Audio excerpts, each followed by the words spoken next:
Okay, so first isentropic efficiency example. I don't know if I've got three possible examples here. I don't know if I'm going to work through all three. As we talked about before, at this point in the semester, watching me work examples only probably has so much value. At this point, you should be you probably should pause at this point right now and at least attempt to try to work through this example before I show you how I'm going to do it.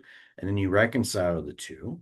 And then um, and then however you want to do it at this point, it's fine with me as long as you're learning.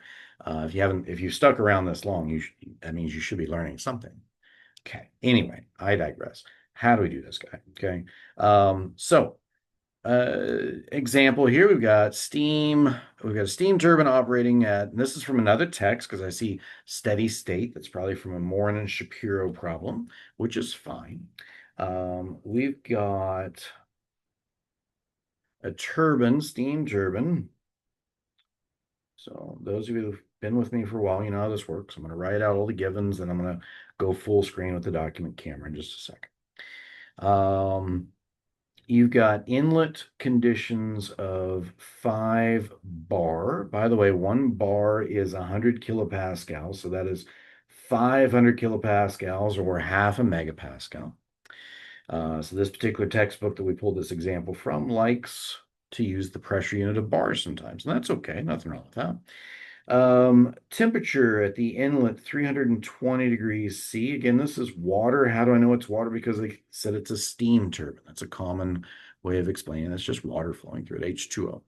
The steam leaves the turbine at a pressure of 1 bar, which is 100 kilopascals, which is roughly an atmosphere. Atmosphere is 101.3 kilopascals. So 1 bar is a kind of a nice round number of pressure that's very close to an atmosphere. There is no significant heat transfer. Q is approximately 0. And they're saying V1 is approximately V2 and Z1 is approximately Z2, which we normally ignore the Z values anyway. But they're also saying, saying, hey, you go ahead and neglect the kinetic energy change also. So we talked about that as early as chapter 5 about when do we, how do we know to do that? Here they're telling you explicitly, you can neglect the kinetic change. Okay. The isentropic efficiency for this turbine is 75% or 0.75. Determine the work developed per unit mass of steam going through the turbine. They want you to find little work per unit mass. It's power divided by m dot. Okay. And my colleague here, as I mentioned in the previous video, my colleague has substituted this course for me a couple of times and just happens to fall right on this lecture. He's done it a couple of times for me, and I appreciate his effort. I'm borrowing, it's stealing a bit. I told him I'm doing it, so I think it's borrowing. I'm borrowing some of his content. He took my content, improved it, made some nice changes to it, and I just kind of incorporated some of those. So, and he says, talk me through the methods we will use to solve this problem, which is often what I'll do in class. I'll say something like, okay, tell me where we start. How do you want to solve this? Where do we go from here? And so I'll point to what are we looking for? It's a good thing to start with problem solving. What am I looking for? Looking for the workout. How do we find workout? What's a good tool for that? First law probably makes sense. Okay. Right. So we draw, um, probably going to do the same thing I did up here, right? If you watch the previous video, I'm going to just draw a very simple turbine. They've told us I can neglect heat transfer. So I've got mass going in, mass going out. I guess I can go full screen at this point. Got mass going in, mass going out, and I've got a power output going out. First law. And by the way, I guess I should have said pause and write your first law equation. You should be able to do that pretty quickly at this point. If not, you have some work to do. So little work out, which is the power out divided by m dot, is equal to H1 minus H2. Again, I did that pretty quickly because we just did that in the previous video. I've not written that super clear because, again, I just did it in the previous video.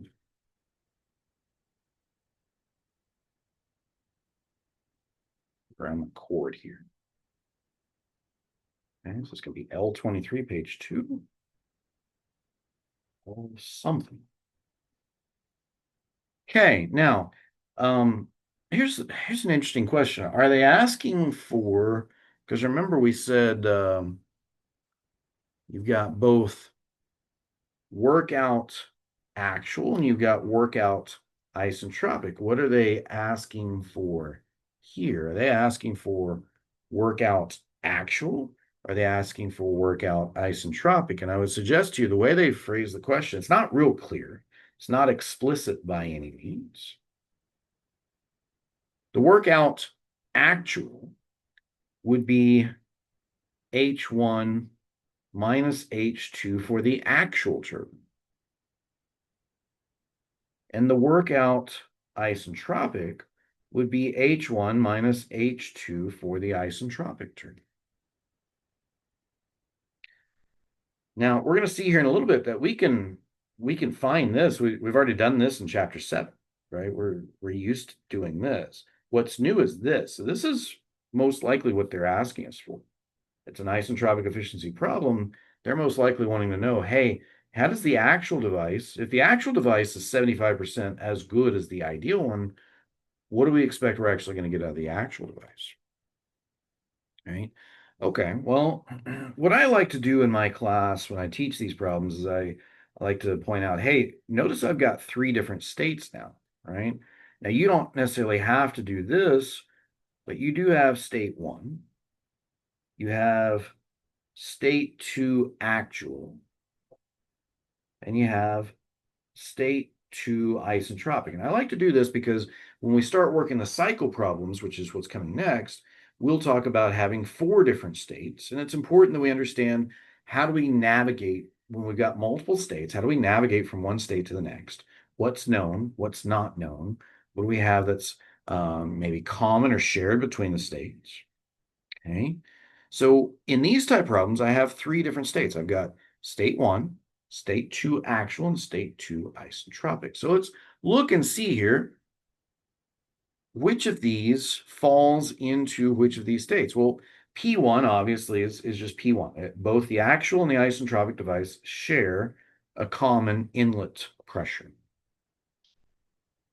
They actually share all the same properties, but the ideal and the isentropic turbine are going to share the same inlet and outlet properties. Okay. Now,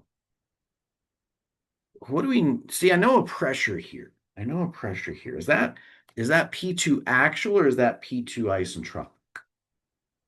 Right? And if you don't know, pause it here and go back to your notes and or go back and watch part 1 of this lecture. Because that's really important. Is this P2? Is this P2 actual or is it P2 isentropic? It's very important we understand which of those it is. So pause here and come back to this video if you need to. Maybe watch part 1 on another device, or again, go look in your notes. All right, you got it? What is that, P2 actual or isentropic? It's both. It's both. P2 or state 2 actual and state 2 isentropic share a common pressure. That's what's common between the two, right? So state 2 actual and state 2 isentropic have the same pressure. We're measuring the performance of this device to get to the same common exit pressure. Same thing with the compressor, same thing with the turbine. The actual and the isentropic devices will share common pressure. That's what we're comparing each other to. Okay. All right. What else do we know about state 1? Well, I know T1. Maybe some of you have already written down, hey, Steve, I know T1. I'm just going to go ahead and write that down. It's pressure and temperature gives me basically all the properties of state 1, most likely, as long as it's vapor. Yes, that's true.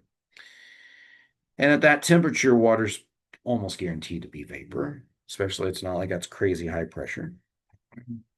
All right, what do we know about state 2 actual or state 2 isentropic? So Is there anything common or shared?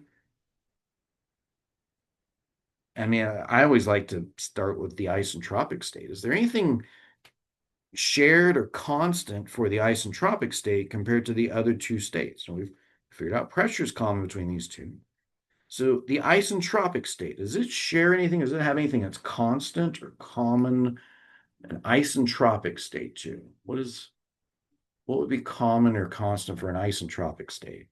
My hope is that the people around you are thinking you're nuts because you're yelling at your device right now. It's isentropic. S2S is equal to S1. It's isentropic, right? It's right there. It's the fact that it's an isentropic device means that it's going to have the same entropy as the inlet state of the other device. Okay. What about the actual one? Well, that's the thing is we don't know a second property for the actual one, but you know what? I do know how good the actual device compares to the isentropic device. I know two properties for the isentropic device, so I can find H1 and H2S, meaning I can find this, right?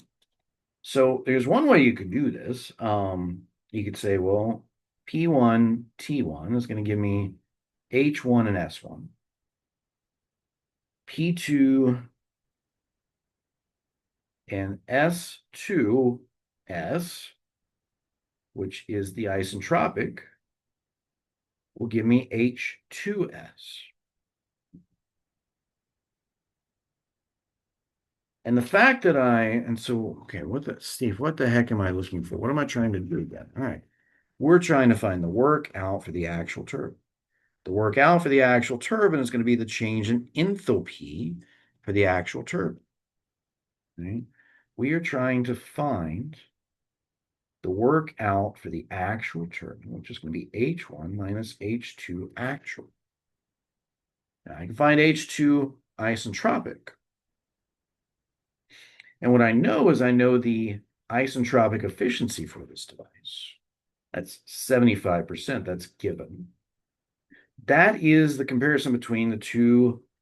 That is work out for the isentropic divided by work out for the actual, which is H1 minus H2S divided by H1 minus H2 actual.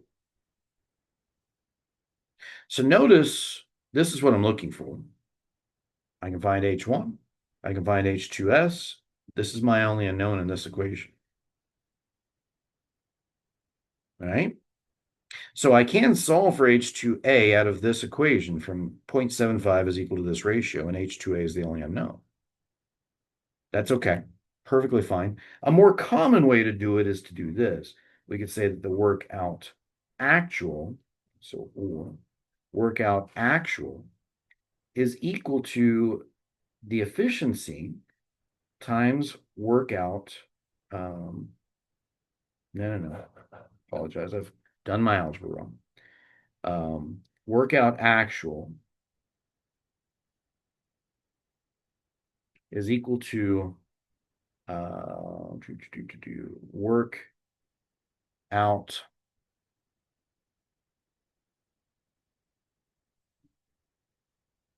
why can I not do algebra today? Just kidding. Just kidding. I could do algebra just fine. What I can't do is remember what the formula is off the top of my head. Isentropic turbine efficiency is going to be the work out for the actual turbine, what we know is the smaller quantity, divided by the work out for the isentropic turbine. I'm hoping some of you are, again, people around you are thinking you're crazy because you're yelling at your screen saying, Steve, you wrote it down wrong. And yeah, I did. That's fair. I'm okay with that. H1 minus H2A divided by H1 minus H2S. Okay. Now, so again, I can find H1 and H2S. I know it's given to me in the problem statement that this is 75% efficient. So H2A is my only unknown. Right? Or what I could do is I could say, well, I'm looking for the work out actual. that's equal to the efficiency times the work out isentropic, which I wrote that down initially first earlier. I was like, that makes sense. And then I looked at the algebra up here and I'm like, that doesn't match what I've got written down at all. And then it's like, oh, yeah, I messed that up. The workout isentropic so this would be the efficiency times H1 minus H2S. And I can find both of these given my properties up above. So what is H2 actual? I really don't care. I don't need to know it. I don't care what it is. I can find the workout actual directly just by doing this. All right, I'm going to share screen here. If you want to see the solution, my colleague here has worked it out. I'm going to show it to you. I would highly suggest work it out first and see if you agree with what he's provided. Okay, are you ready? I'm going to reveal. Make sure I'm still, yeah, okay. This is what he's got. It might be a little small for you, but go ahead and pause it here. Maybe take a screenshot if you need to, if you're not on a big screen, but pause it here and get what you need. I've verified. I'm very comfortable with this solution. If you're getting something different, say so. I'll happily blame it on my colleague. All right, you got what you need. So you see, he's got basically the same thing we've got here. It looks like he found yeah, given, it looks like you got to interpolate both the first property. So you got to do some algebra there. So here's checking your interpolation for H1 and S1. Okay, nice bit of practice there. Using S1, S2S isentropic is the same. They're going to have to interpolate H2S. Sorry, it's a lot of algebra. Sometimes it be like that. So now that I've got H2S, and then we go back over here and say, okay, well, the difference between H1 and H2S gives me the workout ideal, the workout isentropic. That's what we have here. And then multiply that by the 0.75. And so the actual turbine's only going to generate about 272 based on his calculations, kilojoules per kilogram. Okay. All right. Here's what I'm going to do. I've got a couple more examples that he's worked out for us here. I'm going to show them to us, right? So here's a nice pump example. And I'm not going to work these out. You guys have watched a lot of videos already. And, again, watching this, I don't know how much that helps, but this is a compressor. So the script flips, if you will. Right? So we'll just write, I'm just going to write it on the slide. And hopefully I don't mess this one up by memory. Right? Remember, and so go ahead and pause here if you want to work this out. I'll show you the basic steps that you need to know. Okay, you good? All right. The efficiency for a compressor, of course, would be the work in isentropic divided by the work in for the actual, which is going to be basically H2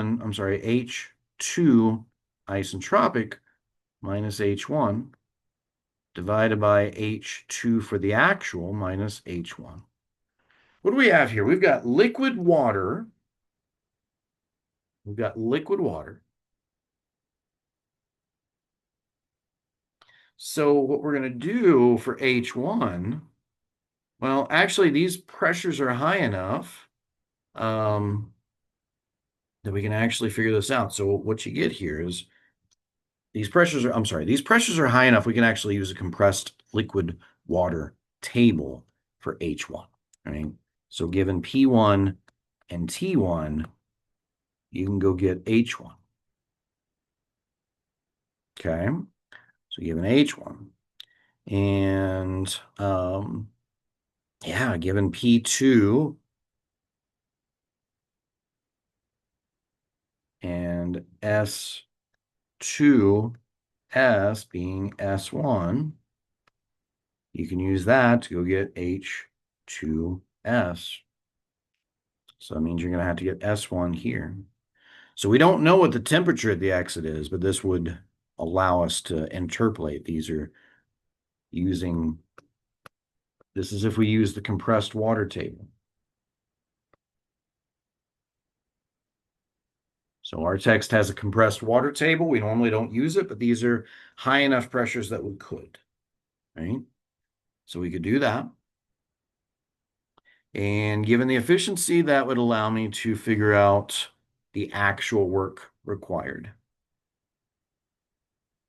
And given the mass flow rate, we could actually find the actual power, right? So the power actual is going to equal m dot times the work in actual. So we could do that. All right, I'm going to show you the solution. Pause here if you need to. If you haven't already kind of figured out, work far enough in that you either all the way to a solution or work far enough in that you know you can get to a solution. So I'm going to show you what he's got for a solution.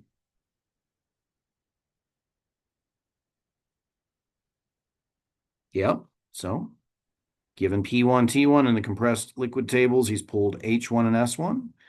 Using S1, he's using P2, and this S1 is S2. He's interpolating H2S off the tables. Given H2S and H1, then he can find the work ideal. Using the efficiency, we turn that into the work out actual, multiply m dot. That gives you the power output. Okay.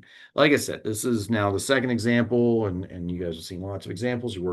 You should know at this point, me showing you examples helps, but it's not as good as you working it out.